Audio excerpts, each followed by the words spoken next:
जी sir. कि how we select the antibiotic for a patient. Sir तरीकाकार क्या है? सर सबसे पहले तो हम एम्पेरिकल एंटीबायोटिक्स एक देते हैं। होता है एम्पिरिकल थेरेपी। एम्पिरिकल थेरेपी से क्या मुराद होता है? सर जब हमारे पास कल्चर सेंसिटिविटी ना हुई भी हो। कल्चर सेंसिटिविटी नहीं होती, इसे थोड़ा मुंह के करीब करें जी सर। ताकि आवाज जी अच्छी सर। आए। जब हमारे पास कल्चर सेंसिटिविटी नहीं होती तो जो हम थेरेपी देते हैं उसे हम कहते हैं एम्पिरिकल थेरेपी। जी ठीक है। और वो एम्पिरिकल थेरेपी सर ब्रॉड कैसे स्पेक्ट्रम। देते हैं इस पे भी हम बात करते हैं। और दूसरा क्या तरीका होता है? सर दूसरा कल्चर सेंसिटिविटी के दूसरे को अकॉर्डिंग। कहते हैं डायरेक्टेड थेरेपी। वो डायरेक्ट कैसे देते हैं? सर सर जहाँ पे भी कोई पस वगैरह हो उसकी सर हम कल्चर की रिपोर्ट। कल्चर लेते हैं हाँ जी। आपकी, और कल्चर लेने के बाद आप एंटीबायोटिक स्टार्ट एंटीबायोटिक करते हैं। स्टार्ट। आइडियली हमें कल्चर लेके फिर ही हमें थेरेपी देनी चाहिए, बिल्कुल सर। इसके बगैर नहीं देनी चाहिए। बिल्कुल सर। ठीक है। बिल्कुल। whenever you are suspecting that the patient has got any sort of infection, तो कहते हैं कि, और उसमें कल्चर के लिए जो रिपोर्ट लेते हैं उसमें क्या चीज इंपॉर्टेंट होती अ, जो रिपोर्ट लेते हैं सैंपल लेते है? जो हैं। सैंपल लेते हाँ हैं जी उसमें सर। क्या इंपॉर्टेंट है? सर सैंपल में ये इम्पोर्टेंट होता है कि हम सर पस है तो हम एडिक्वेट अमाउंट लें। और सर मिसाल के तौर पे पेशेंट अभी एडमिट हुआ जी है, सर। आपने सर जब एंटीबायोटिक, एंटीबायोटिक ना चल रही हो तब लें। अभी कोशिश ये करें कि फर्स्ट डोज ऑफ एंटीबायोटिक देने से पहले पहले आपने उसका सैंपल विदड्रॉ करना है जी। ताकि आप कल्चर सेंसिटिविटी करवा लें। Okay, how we give the empirical therapy, वो कैसे देते हैं? सर वो जो हम सस्पेक्ट कर रहे होते हैं ऑर्गेनिजम्स। हम जो भी ऑर्गेनिज्म सस्पेक्ट कर रहे हैं जी सर। उन ऑर्गेनिज्म के हिसाब से हम हिसाब से। एंटीबायोटिक देते हैं। इससे जी क्या मुराद है? Sir will you give an example? Yes sir. जैसे सर फॉर इंस्टेंस अगर किसी पेशेंट को यूटीआई हम सस्पेक्ट कर रहे हैं। फर्स्ट ऑफ ऑल आप ये देखते हैं कि सिस्टम कौन सा इन्वॉल्व सिस्टम है। कौन सा है? ठीक है, तो सिस्टम कौन सा आप बता रहे हैं? जैसे यूरिनरी ट्रैक्ट जी इन्वॉल्व है। सर। जी ठीक सर। है। जी सर। सो सबसे पहले आप ये देखते हैं कि सिस्टम क्या है। जी सर। यूरिनरी ट्रैक है, जी सर। रेस्पिरेटरी ट्रैक्ट है, रेस्पिरेटरी ट्रैक्ट। जीआई है, क्या जी। इन्वॉल्व है ये आप देखते हैं। जी फिर सर। आप क्या करते हैं? सर उसके बाद सर हम पेशेंट को हम देखते हैं कि ऑर्गेनिजम्स कौन से कॉमनली उसका उसमें अफेक्ट कौन कर। सा ऑर्गेनिज्म कॉमन होगा? तो यूटीआई में common organism, commonest organism UTI में क्या है? सर इकोलाई है। इकोलाई है। इकोलाई है सर। और ग्राम अपर नेगेटिव। रेस्पिरेटरी ट्रैक्ट में सर उसमें अपना स्ट्रेप्नीमो सर स्ट्रेप्नीमो। स्ट्रेप्टोकोकस है, और भी हो हाँ सकते हैं जी सर। लेकिन और भी हो स्ट्रेप्टोकोकस सकता जी सर। कॉमन है। जी सर। और इसके अलावा जीआई में जैसे हमारे पास परफोरेशन के पेशेंट आ जाते हैं तो क्या होता है उसमें?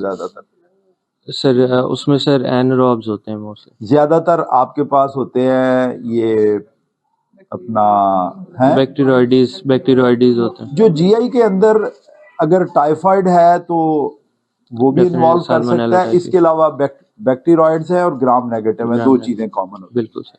तो how will you choose the antibiotic? अब स- इस पेशेंट में हम ये सस्पेक्ट कर रहे हैं कि maybe that he has got a pain due to acute appendicitis. तो आपका क्या ख्याल है कि इसमें क्या ऑर्गेनिज्म इन्वॉल्व होगा? सर इसमें हमारे पास जो नॉर्मल फ्लोरा के होते हैं वो बैक्टीरियोइडीज वगैरह। एक तो बैक्टीरियोइडीज हो सकते हैं, हाँ और जी दूसरा सर और सर ग्राम नेगेटिव हो सकते हैं। ग्राम ये नेगेटिव। दो हैं ग्राम जो कि नेगेटिव। इन्वॉल्व कर सकते जी हैं सर। एक्यूट अपेंडिसाइटिस के पेशेंट को। जी तो सर। अगर आपने एंटीबायोटिक देनी है तो what will be the most suitable antibiotic sir for the? Metronidazole दे सकते metronidazole that covers the bacteroid. और बैक्टीरिया। कौन सा एंटीबायोटिक है जो सर कवर करता है? सिप्रोफ्लॉक्सिन। सिप्रोफ्लॉक्सासिन इतना अच्छा नहीं कवर करता, ऑगमेंटिन किसी हद तक कुछ ना कुछ बैक्टीरियोइड्स को कवर कर लेता है। ठीक है, जी सर। जिसे कोमॉक्सीक्लेव भी आप कहते हैं। कोमोक्सी। ठीक है। और ग्राम नेगेटिव के लिए क्या देना चाहेंगे? सर मॉक्सीफ्लॉक्सासिन दे सकते। फ्लोरोक्विनोलोन सर वही मॉक्सीफ्लॉक्सासिन। क्विनोलॉन भी आप दे सकते हैं। इसके अलावा ये जो आपके सॉल्ट है, जेंटासिन है, जेंटासिन। बिल्कुल निकासिन है, बिल्कुल बिल्कुल। These also cover the gram negative. या थर्ड जनरेशन जो सेफ्लोस्पोरिन है, cephalosporin. even they can cover the. So while doing the empirical therapy, first of all you have to look for the system involved. Second is you look for the bacteria which is involving. एक patient है जिसको cellulitis हुआ है, जी sir. तो cellulitis में common organism कौन से होते हैं? सर वो तो मल्टी सेलुलाइटिस में तो सर पॉलीमाइक्रोबियल होता है। नो, अच्छा।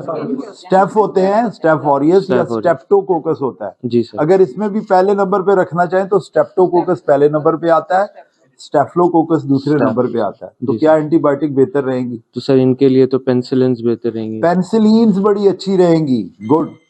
ग्राम पॉजिटिव हैं तो जी सर। पेनिसिलिन अच्छी रहेंगी। कुछ और भी दे सकते हैं? सर वैंकोमाइसिन दे सकते हैं। वैंकोमाइसिन दे सकते हैं, और क्या दे सकते हैं? सर वो अपना मिरोपेनम दे सकते हैं या फिर नहीं, इतना आगे ना जाएं, अच्छा सर। थोड़ा करीब रहे। अच्छा सर। जो मॉक्सीफ्लॉक्सासिन है आप वो भी दे सकते हैं, बिल्कुल, दे आर गुड इनफ। बिल्कुल। ठीक है, जैसे इकासिल आ रहा है जी, जो जी, आपके पास ये है जिसे आप कहते हैं लिंजोलिड दे लाइनजोलिड, सकते हैं, और मॉक्सीफ्लॉक्सासिन आप दे सकते हैं। So these are the drugs which are effective in different areas. It's not only the broad spectrum, मैंने ब्रॉड स्पेक्ट्रम एंटीबायोटिक दे दी है और इससे फायदा हो जाएगा, ऐसा कुछ भी नहीं है।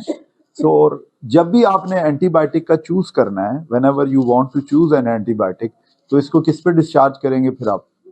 सर ये जीआई इन्वॉल्व है तो सर मेट्रोनिडाजोल देंगे। एक तो आप फ्लैजिल दे दें, जी सर, और सर ऑगमेंटिन भी दे सकते हैं सर साथ। एक चीज दे दें, या ऑगमेंटिन दे दें या फ्लैजिल दे फ्लैजिल दें, दे और सर मॉक्सीफ्लॉक्सासिन दे देंगे।